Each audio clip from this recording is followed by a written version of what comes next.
The HSE is to apologise to almost 50 families in Mayo and Roscommon for serious failings in audiology services provided to their children, according to an RTE Investigates report.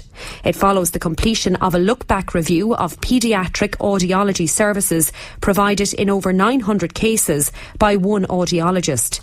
The HSE carried out a review of services provided in Mayo and Roscommon from 2011 to 2015 as a result of concerns about some aspects of the quality of the service provided, leaving some children with lifelong implants. The report says that the individual worked in the Mayo-Roscommon area over a 10-year period from the early 2000s, providing services to young children. The look-back began when several professionals in the area expressed concerns about the quality of the audiologist's work. Of the over 900 cases examined, 49 children have found to be affected. The HSE is expected to write to these families in the next number of days to provide them with details of the report, and it's reported the letters will also acknowledge that the failings identified either increase the risk of a misdiagnosis or a poor outcome for the affected children. The letters will also include an apology from the HSE for its failure to provide appropriate hearing assessments and for the distress this has caused the children involved and their families. The clinical team who undertook the review found that in the cases examined, hearing assessments conducted did not meet national audiology standards. The HSE has said that all affected children who required a recall have been offered follow-up appointments, and in the majority of cases, those clinical follow-ups have been accepted. It said any children identified as needing further intervention have now been prioritised and treated in a timely manner. It's reported some parents are now considering pursuing legal actions against the HSE. Mayo Sinn Féin Senator Rose Conway-Walsh has been dealing with one of the families impacted by the issue.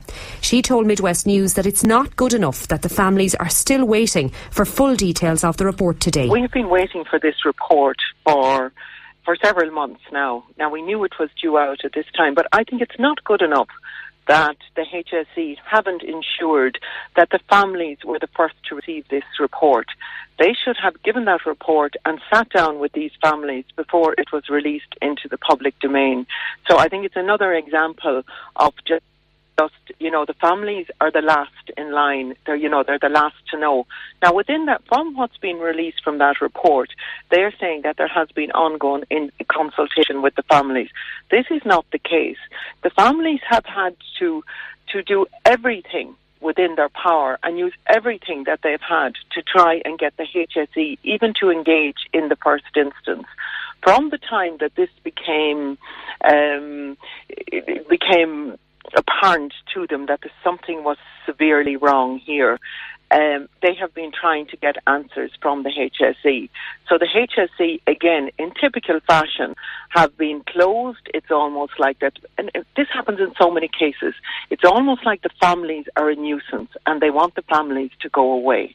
And thank God that some of the families are strong enough or have the means or the wherewithal to fight the cases. But they've had to fight them with every inch that they've had and everything they've had at their disposal to fight the HSE, to bring out the report in the first place and to get them to engage.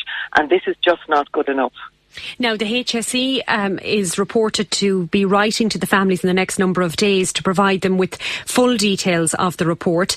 And also we understand that those letters will include an apology from the HSE for its failure to provide appropriate hearing assessments.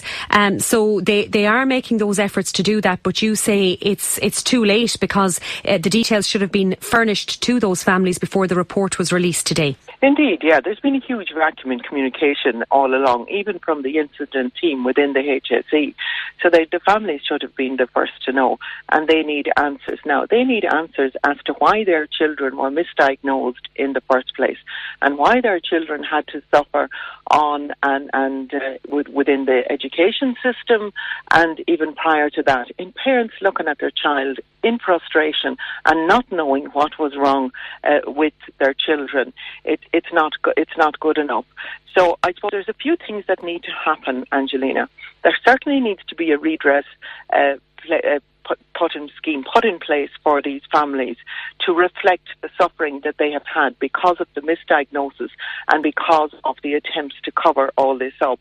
Now, there also needs to be the ring fencing of services and supports that are needed for these children, including the practical aids, because these children should have been fitted with the proper audio equipment all along the way and being given the proper supports and the proper services.